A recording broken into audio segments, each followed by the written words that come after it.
കഴിഞ്ഞ 3-3.5 വർഷമായിട്ട് എൻ്റെ കൂടെ ഫുൾ ടൈമുള്ള എൻ്റെ ഓരോ ചലനങ്ങളും നിയന്ത്രിക്കുന്ന, ഞാൻ എപ്പോൾ ശ്വാസം എടുക്കണം, ഉറങ്ങണം, തിന്നണം, നടക്കണം എന്നൊക്കെ നിയന്ത്രിക്കുന്ന ഒരാളാണ് കേട്ടോ. അതെ ഗൈസ്, നമ്മുടെ ടോജു പ്ലേ സ്കൂളിൽ ചേർന്നിട്ടുണ്ട്.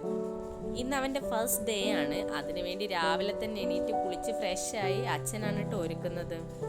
സ്കൂളിൽ പോയാൽ ഗിഫ്റ്റൊക്കെ കിട്ടുന്നു എന്തൊക്കെയോ പ്രതീക്ഷയിൽ വളരെ ഹാപ്പി ആയിട്ടാണ് ഇരിക്കുന്നത്. മുടിയൊക്കെ വാരുമ്പോൾ അച്ഛനും മോനും തമ്മിൽ ചെറിയ പിടിവലിയൊക്കെ ഉണ്ട്, എന്നാലും കുഴപ്പമില്ല, അങ്ങനെ സെറ്റായി പോയി. പിന്നെ രണ്ടാളും കെട്ടിപ്പിടിക്കലും ഉമ്മ കൊടുക്കലും ഒക്കെ ആയിരുന്നു കേട്ടോ. അതൊക്കെ കഴിഞ്ഞപ്പോഴേക്കും ഞാനും റെഡിയായി വന്നു. ഒരുങ്ങിയെല്ലാം കഴിഞ്ഞപ്പോഴേക്കും പിന്നെ ബാഗ് സെറ്റ് ചെയ്യാനുള്ള തിരക്കിലാണ്.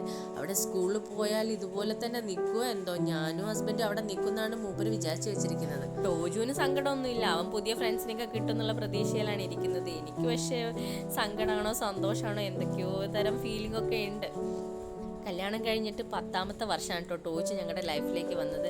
അതുകൊണ്ട് തന്നെ അവൻ്റെ ഈ ഒരു ഡേ ഞങ്ങൾക്ക് വളരെ സ്പെഷ്യലാണ്, എല്ലാ ഡേയും സ്പെഷ്യലാണ്. അങ്ങനെ ഇറങ്ങാൻ ടൈം ആയപ്പോൾ എനിക്ക് അവനെ ഉമ്മ വെച്ചിട്ട് മതിയാവുന്നില്ല, കുറേ വെറുപ്പിച്ച് ഉമ്മ വെച്ചു. പിന്നെ അവൻ ഈശ്വരനൊക്കെ ഒന്ന് പ്രാർത്ഥിച്ചു. പുറത്തേക്ക് ഇറങ്ങിയപ്പോൾ അതാ ബാഗൊക്കെ കാണിക്കണം എന്ന് പറഞ്ഞ് ഭയങ്കര ഷോ ഓഫ്. പിന്നെ അവൻ്റെ ആഗ്രഹമല്ലേ, ഒന്ന് വീഡിയോ എടുത്തൊക്കെ കൊടുത്തു. പിന്നെ ഞങ്ങൾ നേരെ സ്കൂളിലേക്ക് വിട്ടു. പിന്നെ സ്കൂളിലെത്തിയ വീഡിയോസൊന്നും ഞാൻ എടുത്തിട്ടില്ല കേട്ടോ. അപ്പം ഞങ്ങളുടെ വീഡിയോ ഇഷ്ടപ്പെട്ടാൽ ലൈക്ക് ചെയ്യുക, സബ്സ്ക്രൈബ് ചെയ്യുക, സപ്പോർട്ട് ചെയ്യുക.